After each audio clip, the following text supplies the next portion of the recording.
اعمال 28واں باب۔ جب ہم پہنچ گئے تو جانا کہ اس ٹاپو کا نام ملتے ہے،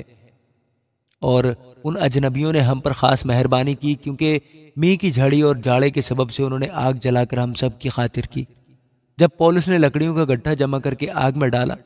تو ایک سانپ گرمی پا کر نکلا اور اس کے ہاتھ پر لپٹ گیا۔ جس وقت ان اجنبیوں نے وہ کیڑا اس کے ہاتھ سے لٹکا ہوا دیکھا تو ایک دوسرے سے کہنے لگے کہ بے شک یہ آدمی خونی ہے، اگرچہ سمندر سے بچ گیا تو بھی عدل اسے جینے نہیں دیتا۔ بس اس نے کیڑے کو آگ میں جھٹک دیا اور اسے کچھ ضرر نہ پہنچا، مگر وہ منتظر تھے کہ اس کا بدن چھوٹ جائے گا یا یہ مر کر یکا یک گر پڑے گا۔ لیکن جب دیر تک انتظار کیا اور دیکھا کہ اس کو کچھ ضرر نہ پہنچا، اور خیال کر کے کہا کہ یہ تو کوئی دیوتا ہے۔ وہاں سے قریب پبلیوس کے نام اس ٹاپو کے سردار کی ملک تھی۔ اس نے گھر لے جا کر 3 دن بڑی مہربانی سے ہماری مہمانی کی،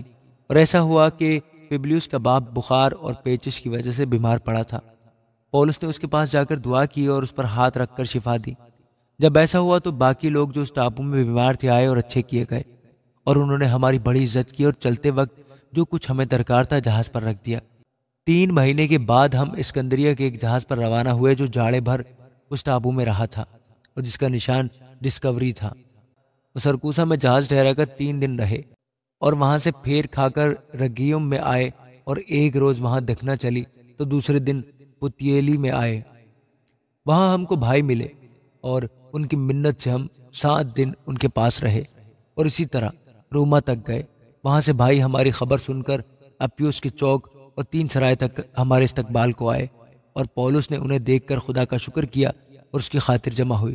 جب ہم روما میں پہنچے تو پولس کو اجازت ہوئی کہ اکیلا اس سپاہی کے ساتھ رہے جو اس پر پہرا دیتا تھا۔ 3 روز کے بعد ایسا ہوا کہ اس نے یہودیوں کے رئیسوں کو بلوایا، اور جب جمع ہو گئے تو ان سے کہا، اے بھائیو، ہر چند میں نے امت کے اور باپ دادا کی رسموں کے خلاف کچھ نہیں کیا،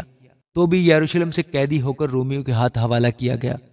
انہوں نے میری تحقیقات کر کے مجھے چھوڑ دینا چاہا، کیونکہ میرے قتل کا کوئی سبب نہ تھا، مگر جب یہودیوں نے مخالفت کی تو میں نے لاچار ہو کر کیسر کے ہاں اپیل کی، مگر اس واسطے نہیں کہ اپنی قوم پر مجھے کچھ الزام لگانا تھا، بس اس لیے میں نے تمہیں بلایا ہے کہ تم سے ملوں اور گفتگو کروں، کیونکہ اسرائیل کی امید کے سبب سے میں اس زنجیر سے جکڑا ہوا ہوں۔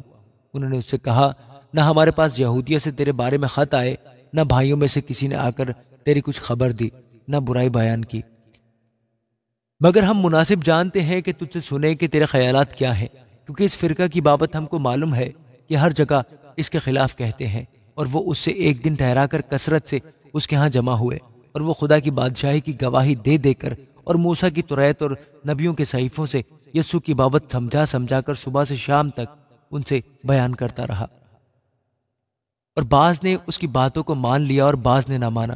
جب آپس میں متفق نہ ہوئے تو پولس کے اس ایک بات کے کہنے پر رخصت ہوئے کہ روح القدس نے یسایہ نبی کی معرفت تمہارے باپ دادا سے خوب کہا کہ اس امت کے پاس جا کر کہہ کہ تم کانوں سے سنو گے اور ہرگز نہ سمجھو گے، اور آنکھوں سے دیکھو گے اور ہرگز معلوم نہ کرو گے، کیونکہ اس امت کے دل پر چربی چھا گئی ہے، اور وہ کانوں سے اونچا سنتے ہیں اور انہوں نے اپنی آنکھیں بند کر لی ہیں، کہیں ایسا نہ ہو کہ آنکھوں سے معلوم کریں اور کانوں سے سنیں اور دل سے سمجھیں اور رجوع لائیں اور میں انہیں شفا بخشوں۔